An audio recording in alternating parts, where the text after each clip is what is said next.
Welcome to Burlap Teachers. Enjoy the video. You start by preparing the slide and a visible placeholder for the clock.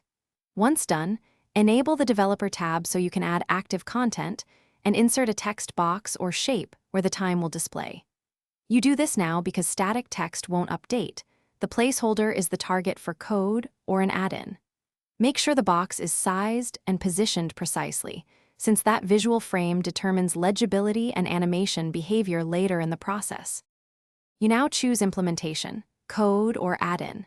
If you pick ActiveX, insert a label control and name it clearly, then open Visual Basic and add a routine that updates the label every second using application, on time or a timer loop.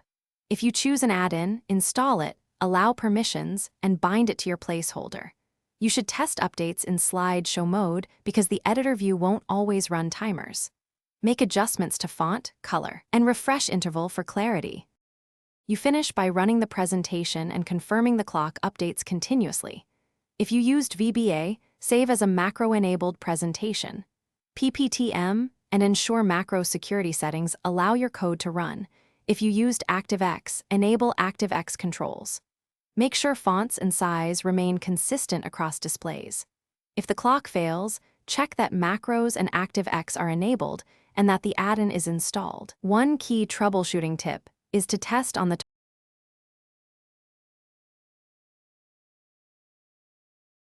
Thanks for watching. Consider subscribing if this video helped you.